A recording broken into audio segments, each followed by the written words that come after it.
Good morning students. हमने बताया था कि चैप्टर वाइज हम आपको पढ़ाएंगे क्लास 9 से 12 तक, बट एग्ज़ाम आ गए हैं तो क्लास 10 का हमने ट्रिग्नोमेट्री बताया है बच्चों को। तो 12 का भी एग्ज़ाम है, सोच रहे हैं कि इनको भी कुछ बताया जाए। तो सबसे पहले हम आपको मैट्रिक्स बता देते हैं, ठीक है। मैं मैट्रिक्स पूरा डिटेल में नहीं जाऊंगा क्योंकि ये एग्जाम पर्पज से वीडियो बनाया जा रहा है, ध्यान रखिएगा। तो हम ये मान के चल रहे हैं कि आपको पता होगा कि मैट्रिक्स क्या होता है।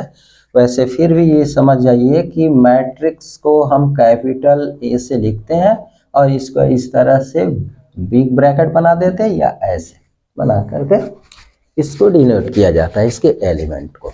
तो ध्यान रखिएगा, जैसे हमने लिख दिया 1 2 3 4 5 6 7 8 9। तो इस तरह की जो लाइन होती है ना, इसको आप पढ़े होंगे कि इसको रो बोलते हैं, और जो इस तरह की लाइन होती है इसको हम लोग कॉलम बोलते हैं, ठीक है। इसको आर और इसको सी लिखा जाता है। तो मैट्रिक्स सपोज कीजिए कि 1 2 3, 3 ठो आर है तो ये 3 हो गया, और कॉलम इस तरह से 3 है तो ये इंटू 3 यानी 3 इंटू 3 है। ये मैट्रिक्स 3/3 का है, ठीक है। तो ये आपको पता होगा, पढ़े हैं। कुछ पॉइंट हमने पहले ही नोट कर लिए ताकि मैं जल्दी जल्दी आपको बता सकूं। केवल आपको याद हमें दिला देना है कि आप समझ जाए। देखिए, नाम से याद रखिए, कॉलम मैट्रिक्स, और यहाँ पे लिखा है रो मैट्रिक्स। कॉलम मैट्रिक्स का मतलब ऐसा मैट्रिक्स जिसमें 1 कॉलम, इस तरह से यदि हम बना दें 1 2 3 तो इसमें नंबर ऑफ कॉलम कितना है, 1 है, तो इसको बोलेंगे कॉलम मैट्रिक्स। अब इस तरह से देखिए 1 2 3 तो इसमें रो 3 हो गया बट कॉलम 1 है, तो कॉलम मैट्रिक्स का मतलब जिसमें 1 कॉलम हो। सेम ऐसे ही रो मैट्रिक्स का मतलब क्या है, जिसमें 1 रो हो। जैसे इस तरह से, अब इसी को इस तरह से 1 2 3 लिख दिया जाए तो एक ही आर होगा बट कॉलम इसमें 3 हो जाएगा, ठीक है ना। तो इसको हम कहेंगे रो मैट्रिक्स। कॉलम मैट्रिक्स जिसमें 1 कॉलम हो, रो मैट्रिक्स जिसमें 1 रो हो। फिर जीरो और नल मैट्रिक्स का मतलब जिसके ऑल एलिमेंट 0 है। ऐसा मैट्रिक्स चाहे वो 3/3 का हो, 2/3 का हो या 2/2 का हो, कोई भी मैट्रिक्स हो, हमने ऐसे मैट्रिक्स बनाया उसके ऑल एलिमेंट को 0 कर दिया तो ऐसे मैट्रिक्स को जीरो मैट्रिक्स का बोलते हैं। फिर नेक्स्ट आता है स्क्वायर मैट्रिक्स। स्क्वायर मैट्रिक्स का मतलब हो गया जिसमें नंबर ऑफ रो और नंबर ऑफ कॉलम सेम हो। जैसे मान लो कि आपने इस तरह से कर दिया 1 2 3 4, तो आपने इसमें कितने रो बना दिए, 2 बना दिए। कॉलम कितने बना दिए, 2, तो ये 2/2 का हो गया ना। जब m और n इक्वल हो जाते हैं इस केस में वो मैट्रिक्स स्क्वायर मैट्रिक्स बोला जाता है, ठीक है। यदि यह 3/3 का है तो 1 2 3 4 5 6 7 8 9 हमने लिख दिए, तो इसमें आपके कितने रो हो गए, 3 हो गए, R1 R2 और R3, और कॉलम कितने हो गए, C1 C2 और C3। तो ये कितना हो गया, 3/3 का स्क्वायर मैट्रिक्स हो गया। तो ये ध्यान रखिएगा, स्क्वायर मैट्रिक्स में क्या होगा कि इसमें नंबर ऑफ रो और कॉलम सेम होंगे। जीरो मैट्रिक्स में ऑल एलिमेंट 0 होंगे, कॉलम में बस एक कॉलम होगा, रो में बस एक रो होगा। नाम से याद रखना है। इसके बाद आता है डायगोनल मैट्रिक्स। डायगोनल मैट्रिक्स का मतलब होता है कि ऐसा मैट्रिक्स जिसके डायगोनल में ही एलिमेंट हो, बाकी एलिमेंट 0 हो जाए, ठीक है ना। इस तरह से हमने बना दिया, जैसे 1 2 3, ये एक मैट्रिक्स हो गया, बाकी सब एलिमेंट हमने 0 भर दिए, ठीक है ना। तो किसी भी मैट्रिक्स के यदि डायगोनल में एलिमेंट हो बाकी सब एलिमेंट 0 हो जाए तो ऐसे मैट्रिक्स को डायगोनल मैट्रिक्स बोलेंगे, ठीक है ना। स्केलर मैट्रिक्स में क्या है कि यहां पे डायगोनल वाले एलिमेंट इक्वल होंगे, सेम होंगे। जैसे यहां पे 2 है तो यहां भी 2, यहां भी 2। यदि यहां पे 3 है तो यहां भी 3, यहां भी 3, यानी डायगोनल के एलिमेंट इक्वल हो जाए तो इसको बोलते हैं स्केलर मैट्रिक्स। तो डायगोनल और स्केलर में फर्क समझ जाइए। डायगोनल में डिफरेंट एलिमेंट होंगे जबकि स्केलर में क्या होगा, इक्वल एलिमेंट होंगे, ठीक है ना। कहो कि इक्वल होगा सर, यदि 1 हो गया तो ये भी तो इक्वल है। ये क्या होगा, यूनिट आर आइडेंटिटी मैट्रिक्स।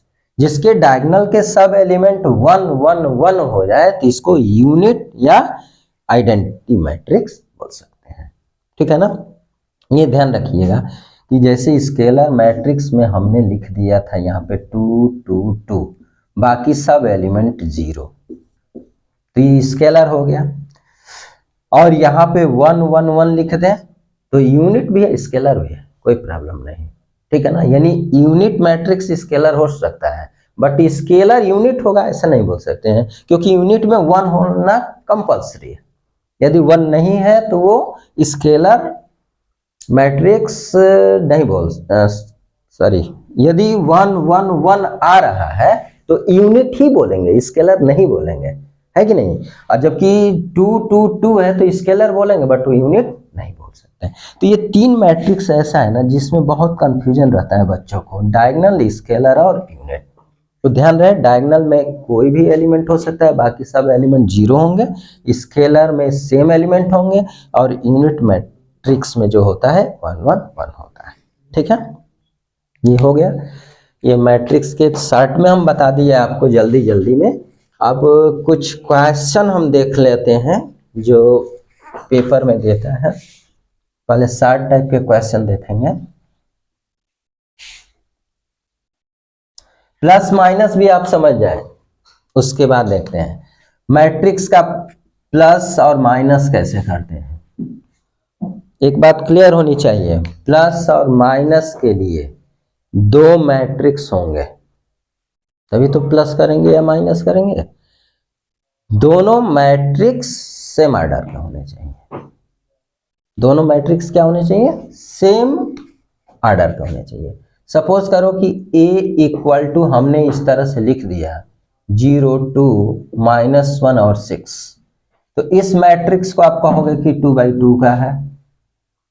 दूसरा मैट्रिक्स हमने B लिख दिया और इसको लिख दिया 1 2 3 4 5 6, और यहां पे ये आपका हो गया 3/2 का। तो पूछें कि क्या A प्लस बी या A माइनस बी पॉसिबल है, तो ये इम्पॉसिबल है। क्यों, क्योंकि ये 2/2 का है और ये 3/2 का है। यानी प्लस माइनस के लिए मोस्ट क्या है, मोस्ट यही है कि वो सेम ऑर्डर के होने चाहिए। या तो वो 2/2 के हों या 3/3 के हों, या 3/2 के हैं तो दोनों 3/2 के हों। ये मैं नहीं कह रहा हूं कि स्क्वायर मैट्रिक्स ही होना चाहिए, वो कैसा भी मैट्रिक्स हो बट सेम ऑर्डर का होना चाहिए। तो ऐसे मैट्रिक्स का ही प्लस माइनस पॉसिबल है। अच्छा, अब रह गया बात कि यदि सेम ऑर्डर का है तो प्लस माइनस कैसे करते हैं। तो बस करेस्पॉन्डिंग एलिमेंट को ऐड कर देते हैं, वही मैट्रिक्स का सम हो जाता है। जैसे यहाँ पे इक्वल टू हमने लिख दिया ये मैट्रिक्स, और B equal to same order का कोई मैट्रिक्स हमने लिख दिया -1 5 -6 और 3, और कह दिया कि आप A प्लस बी फाइंड कर दीजिए, A माइनस बी फाइंड कर दीजिए। तो A प्लस बी करने के लिए आप क्या करिएगा, इस सेम ऑर्डर के करेस्पॉन्डिंग एलिमेंट को जोड़िएगा। जैसे इसका फर्स्ट एलिमेंट का मतलब ये हो गया ऐसे R1 और ऐसे C1, यानी कि R1 का ये ऐसे कट कर दें तो 0, ऐसे कट कर दें तो 0 कट गया, यानी फर्स्ट एलिमेंट। तो इसका फर्स्ट एलिमेंट से इसका करेस्पॉन्डिंग ये हो गया, तो 0 और -1।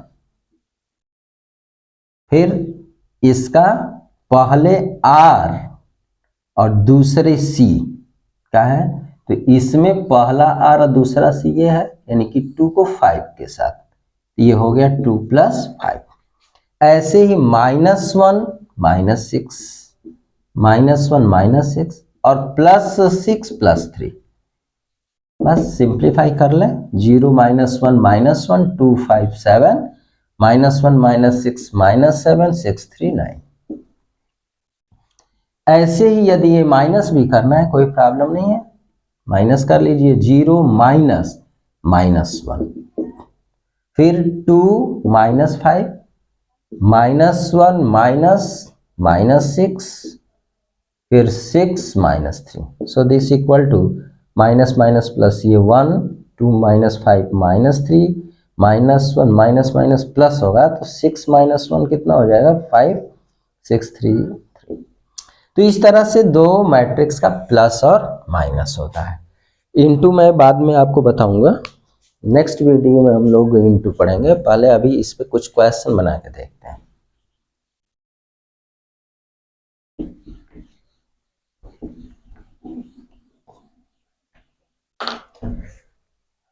जैसे एक क्वेश्चन है, 1 मार्क के क्वेश्चन है।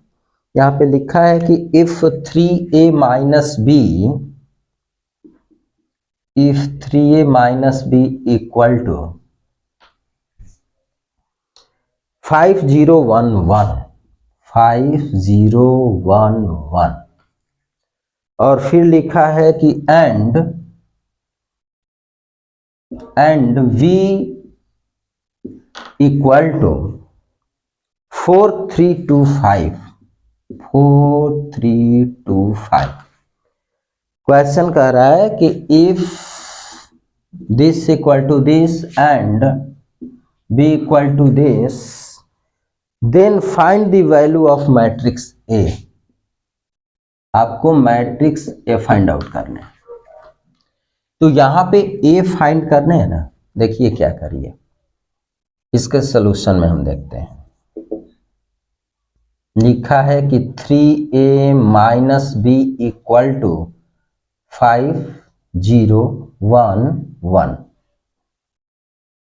3a माइनस बी को इस साइड लेके आ जाओ तो b प्लस 5011, फिर v मैट्रिक्स का वैल्यू गिवन है यहाँ पे रख लीजिए, b 4325 प्लस 5011।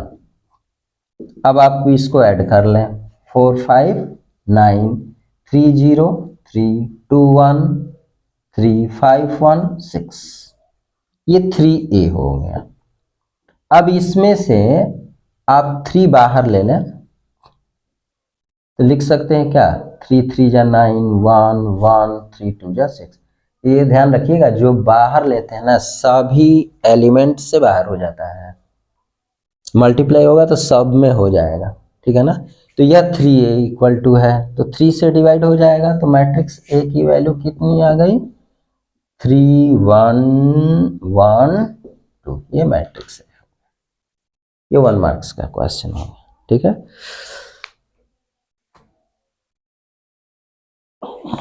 कुछ और क्वेश्चन बनाया जाए, रुके। ये एक एग्जाम्पल देखते हैं, ये भी बोर्ड पेपर में पूछा हुआ क्वेश्चन है। कह रहा है कि write the element A23 of 3x3 matrix A equal to Aij whose elements Aij are given by this। तो सपोज करिए ना कि यही आपके क्वेश्चन का सॉल्यूशन देगा, Aij equal to mod of i minus j by 2। यहाँ पे लिख लें Aij this equal to mod of i minus j divided by 2। यहाँ पे आपको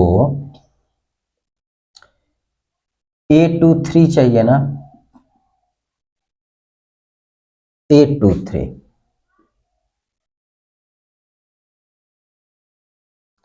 i के जगह पे देखिए, i के जगह पे क्या है 2 और j के जगह पे क्या है 3, रख दीजिए 2 3 mod of 2 minus 3 by 2, mod of 2 से 3 कम कर दे -1 बाई 2।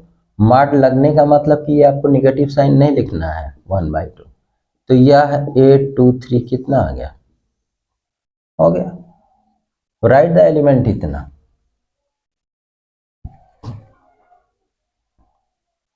ये आपके 1 मार्क्स का क्वेश्चन, ठीक है ना।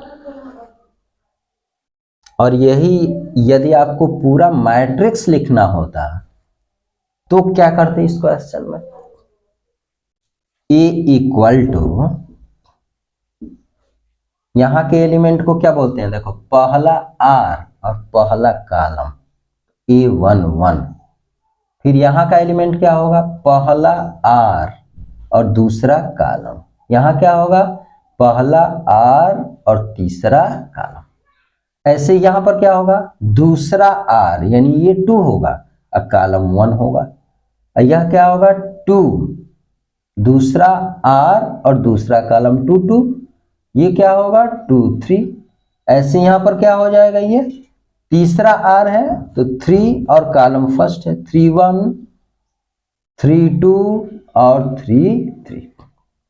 यदि मैट्रिक्स फाइंड आउट करना होता इसी क्वेश्चन में तो एक बार हम क्या रखते हैं 1 1, तो यहाँ आपका 1 और 1 0, तो यह बन जाता आपका क्या 0।